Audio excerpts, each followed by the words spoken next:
تمام قسم کی تعریف و توصیف کی برائے بزرگی اس اللہ عز و جل کے لیے ہے جس نے ہم سب کو اس دنیا کے اندر پیدا کیا۔ درود و سلام ہو تمام نبیوں پر، تمام رسولوں پر، بالخصوص آخری نبی جناب محمد رسول اللہ صلی اللہ علیہ وسلم پر، اللہم صلی وسلم وبارک علیہ۔ حاضرین جمعہ، خطبہ مسنونہ کے بعد ایک آیت کریمہ آپ کے سامنے تلاوت کی گئی، جس کے اندر اللہ رب العالمین ارشاد فرماتا ہے وَمَنْ أَحْسَنُ قَوْلًا مِّمَّنْ دَعَا إِلَى اللَّهِ، کہ اس شخص سے بہترین اور اچھی بات کس کی ہو سکتی ہے جو اللہ کی طرف بلائے، جو اللہ کی طرف دعوت دے،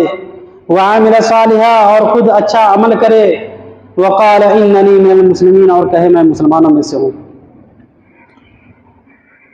مفسرین اکرام میں سے اکثر مفسرین اکرام نے اور علامہ ابن کثیر رحمۃ اللہ علیہ نے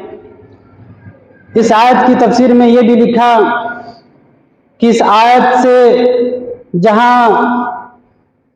اللہ کی طرف بلانے والے داعیوں کی اہمیت و فضیلت بیان کی گئی، اللہ کی طرف دعوت دینے والوں کی فضیلت بیان کی گئی، وہیں پر اذان دینے والے کی بھی اس آیت کریمہ سے اہمیت و فضیلت ثابت ہوتی ہے کہ ایک مؤذن جو ہوتا ہے وہ اذان دیتا ہے دن میں 5 مرتبہ، تو گویا وہ بھی اللہ رب العالمین کی طرف بلاتا ہے، اللہ نے جو نماز فرض کی ہے اس نماز کی طرف بلاتا ہے، مسجد کی طرف بلاتا ہے، تو گویا وہ انسان بھی اس فضیلت کے اندر شامل ہے۔ اور اس آیت کریمہ کے پیش نظر کہ اللہ نے کہا کہ اس شخص سے بہتر بات کون ہو سکتی ہے جو اللہ کی طرف بلائے۔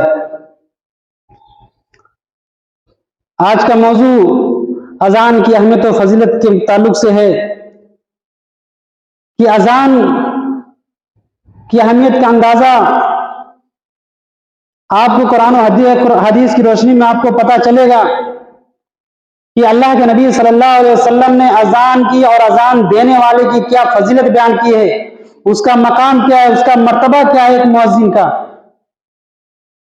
سب سے پہلے جب نماز فرض ہوئی مکہ کے اندر اور اس وقت یہ اذان نہیں دی جاتی تھی، یہ اذان مدینہ کے اندر جب اللہ کے نبی صلی اللہ علیہ وسلم ہجرت کر کے گئے تب وہاں پر نماز کا وقت ہوتا تو لوگ الگ الگ پڑھ لیتے، لیکن جب جماعت کے ساتھ نماز پڑھنے کا حکم ہوا تو اللہ کے نبی صلی اللہ علیہ وسلم نے صحابہ کرام کو اکٹھا کیا اور مشورہ لیا کہ اذان نماز کے لیے کون سا کام اپنایا جائے جس کے ذریعے لوگوں کو پتہ چلے کہ نماز کا وقت ہو چکا۔ تو بعض صحابہ کرام نے کہا اللہ کے نبی صلی اللہ علیہ وسلم ایک طریقہ یہ کہ جب نماز وقت ہو تو ایک مسجد کے پاس ایک جھنڈا لگا دیا جائے، ایک جھنڈا گاڑ دیا جائے کہ اس جھنڈے کو لوگ دیکھ کر کے یہ سمجھ جائیں کہ نماز کا وقت ہو چکا، نماز کا وقت ہو گیا ہے، اب ہمیں نماز کے لیے مسجد کی طرف جانا ہے۔ تو آپ نے کہا نہیں، کسی صحابی نے کہا اللہ کے نبی صلی اللہ علیہ وسلم ایسا کیا جائے کہ گھنٹہ بجا دیا جائے تاکہ لوگوں کو معلوم چل جائے کہ ہاں نماز کا وقت ہو گیا گھنٹے کی آواز سن کر کے۔ آپ نے کہا نہیں، یہ بھی صحیح نہیں۔ جیسے کہ مختلف صحابہ کرام نے اپنا اپنا مشورہ دیا لیکن کسی نتیجے پر اللہ کے نبی صلی اللہ علیہ وسلم نہیں پہنچ سکے، اور اسی میں ایک صحابی رسول حضرت عبداللہ بن زید بن عبد ربہ رضی اللہ تعالیٰ عنہ بھی موجود تھے۔ انہوں نے دیکھا کہ اللہ کے نبی صلی اللہ علیہ وسلم پریشان ہیں کہ نماز کے لیے کون سا طریقہ اختیار کیا جائے کہ لوگ مسجد کی طرف آئے، لوگوں کو پتہ چل جائے کہ ہاں نماز کا وقت ہو چکا۔ تو حضرت عبداللہ بن زید بن عبد ربہ رضی اللہ تعالیٰ عنہ گھر آتے ہیں اور سو جاتے ہیں اور خواب دیکھتے ہیں۔ خواب یہ دیکھتے ہیں کہ ایک شخص آتا ہے اور اس کے ہاتھ میں کوئی بجانے والی چیز تھی۔ تو حضرت عبداللہ بن زید بن عبد ربہ رضی اللہ تعالیٰ عنہ نے اس شخص سے کہا یہ چیز مجھے دے دو۔ اس نے کہا کہ اس کا تم کیا کرو گے؟ کہا اس کے ذریعے ہم لوگوں کو نماز کی طرف بلائیں گے۔ تو اس خواب میں فرشتے آئے تھے اور اس فرشتے نے کہا کہ کیا میں تمہیں اس سے بہتر چیز نہ بتلا دوں؟ کیا میں تمہیں اس سے بہتر چیز نہ بتلا دوں؟ تو انہوں نے کہا کہ عبداللہ بن زید بن عبد ربہ رضی اللہ تعالیٰ عنہ کہ کیوں نہیں، آپ کے پاس جو علم ہے آپ ہمیں بتلا دیں کہ نماز کے لیے کون سا جملہ ادا کیا جائے، کون سا طریقہ اختیار کیا جائے۔ تو اس فرشتے نے اذان کے جو کلمات جو آج دیے جاتے ہر مسجد سے، ان کلمات کو حضرت عبداللہ بن زید بن عبد ربہ کو پورا سکھلا دیتے ہیں۔ اور اس کے بعد حضرت عبداللہ بن زید بن عبد ربہ کہتے ہیں کہ کچھ دیر تک خاموش ہو جاتے ہیں، پھر اس کے بعد پھر اقامت کی جو الفاظ ہیں اس کو بھی سکھلاتے ہیں، اور جب ان کی آنکھ کھلتی ہے تو فوراً بھاگتے ہوئے اللہ کے نبی کے پاس آتے ہیں اور کہتے ہیں اللہ کے نبی صلی اللہ علیہ وسلم، میں نے خواب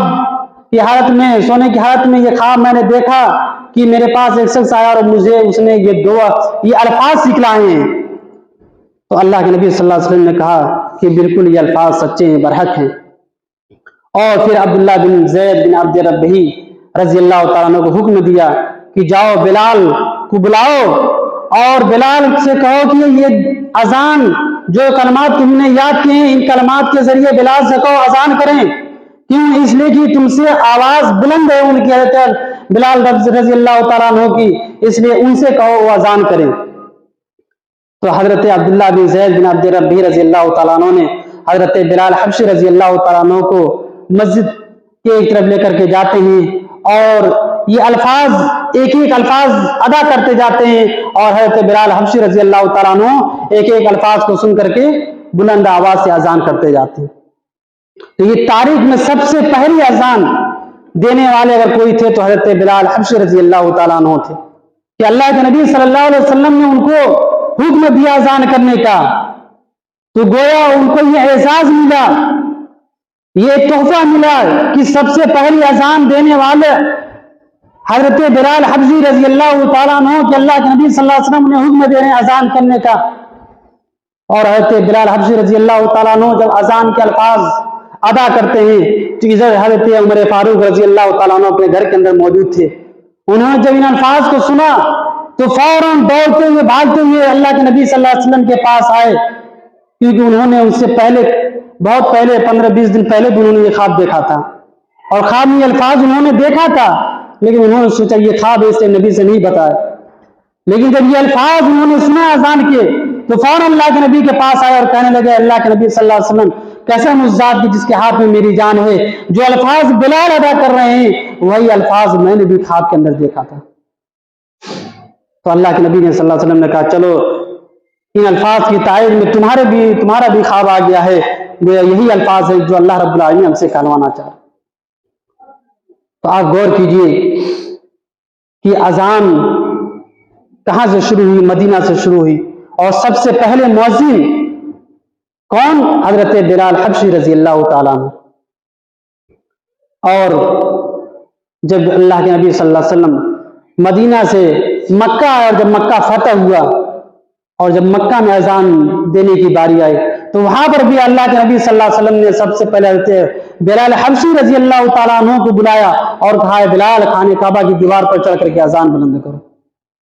آپ غور کیجئے کہ مدینہ کے اندر بھی اذان کا شرف اگر کسی کو ملا تو حضرت بلال حبشی رضی اللہ تعالیٰ عنہ کو، اور مکہ میں بھی اذان کا شرف سب سے پہلے اگر کسی کو ملا تو وہی حضرت بلال حبشی رضی اللہ تعالیٰ عنہ ہیں۔ اور کیوں نہ دیں ان کو حکم؟ اس لیے کہ کہا اللہ کے نبی صلی اللہ علیہ وسلم نے کہ اے بلال،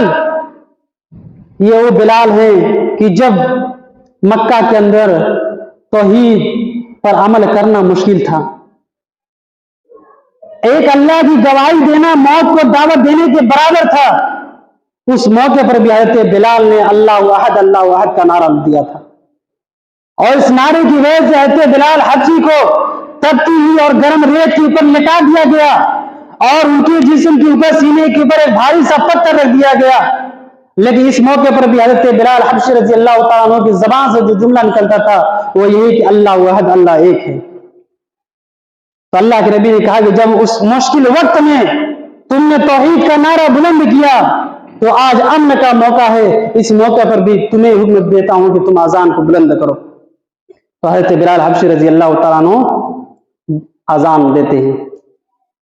اذان کی فضیلت کیا ہے، اہمیت کیا ہے، آئیے اس پر بھی غور کرتے ہیں۔ اذان کی اہمیت کا اندازہ آپ اس حدیث سے لگا سکتے ہیں کہ اللہ کے نبی صلی اللہ علیہ وسلم فرماتے ہیں کہ اذان کی آواز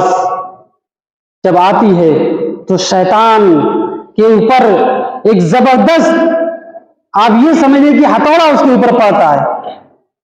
اور جیسے ہی مؤذن اذان کے الفاظ ادا کرتا ہے، اللہ اکبر کہتا ہے، شیطان ہوا خارج کرتے ہوئے بھاگ جاتا ہے، اور اتنی دور بھاگتا ہے جہاں تک اذان کی آواز جاتی ہے، جہاں تک اذان کی آواز جاتی ہے شیطان وہاں تک بھاگ جاتا ہے۔ اور پھر اللہ کے نبی صلی اللہ علیہ وسلم فرماتے ہیں کہ جب اذان ختم ہو جاتی ہے تو شیطان پھر آ جاتا ہے، شیطان پھر آ جاتا ہے تاکہ جو لوگ مسجد کے اندر سنتیں پڑھ رہے ہیں ان کو بہکائے، انہیں گمراہ کرنے کی کوشش کرے، ان کی نمازوں میں کمی لانے کی کوشش کرے۔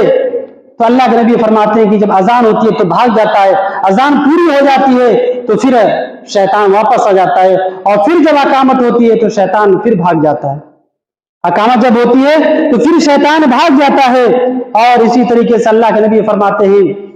یہ اذان کی فضیلت تھی، اہمیت تھی، اذان کرنے والے کی، مؤذن کی کیا فضیلت ہے اس پر بھی غور کیجئے۔ مؤذن آج لوگ اذان دینے سے بھاگتے ہیں، کتراتے ہیں، سمجھتے ہیں یہ کتنا گھٹیا کام ہے اذان دینا، اذان نہیں دینا چاہتے ہیں، اپنے آپ کو شرمندہ سمجھتے ہیں کہ ہم اذان کریں گے ہمیں شرم آتی ہے یا لوگ کیا کہیں گے۔ اس کی فضیلت کیا ہے مؤذن کی، وہ سنیے۔ اللہ کے نبی صلی اللہ علیہ وسلم ارشاد فرماتے ہیں کہ مؤذن کی فضیلت ہے کہ اس کی آواز جہاں تک جاتی ہے، وہ اذان کرتا ہے کہ مؤذن تو اس کی آواز جہاں تک جاتی ہے، اور جتنے لوگ اس آواز کو سن کر کے مسجد میں آتے ہیں نماز پڑھنے کے لیے، مسجد میں آتے ہیں اللہ کی عبادت کرنے کے لیے، نماز کے لیے، تو جتنے لوگ آتے ہیں اللہ رب العالمین نماز پڑھنے والوں کو جو ثواب ملتا ہے اس مؤذن کا بھی اس میں برابر کا حصہ ہوتا ہے، ان کے اجر و ثواب میں اس مؤذن کا بھی برابر اس کا حصہ ہوتا ہے جتنے لوگ نماز پڑھنے کے لیے آتے ہیں۔ اور اللہ کے نبی صلی اللہ علیہ وسلم فرماتے ہیں کہ اس مؤذن کی اذان کی آواز جتنی دور تک جاتی ہے اللہ رب العالمین اس حد تک اس کے لیے ثواب کو مغفرت کو لکھ دیتا ہے، اس کے لیے مغفرت کو لکھ دیتا ہے۔ اور اللہ کے نبی فرماتے ہیں کہ اس کی آواز جہاں تک جاتی ہے جتنے چرند پرند، پہاڑ، درخت، زمین کے ذرات، جتنی ساری چیزیں ہوتی ہیں یہ ساری چیزیں کل قیامت کے دن جب نفسی نفسی کا عالم ہوگا، جب میدان محشر لگی ہوگی، سب کو اپنی جان کی فکر ہوگی کہ ہمارا حشر پتہ نہیں کیا ہوگا، اللہ رب العالمین ہمارے حق میں کیا فیصلہ کرے گا، ہمیں جنت کے اندر داخل کرے گا یا جہنم کے اندر داخل کرے گا، نفسی نفسی کا عالم ہوگا۔ اللہ کے نبی صلی اللہ علیہ وسلم فرماتے ہیں کہ اس مؤذن کے لیے اس کی جہاں تک آواز جاتی تھی سارے چرند پرند، پہاڑ، درخت کے پتے، یہ ساری چیزیں اللہ رب العالمین کے ہاں آ کر کے اس کے بارے میں گواہی دیں گی، یہ ساری چیزیں مؤذن کے بارے میں گواہی دیں گی کہ اللہ یہ دنیا کے اندر یہ اذان کی آواز بلند کیا کرتا تھا، تیری توحید کو بلند کیا کرتا تھا،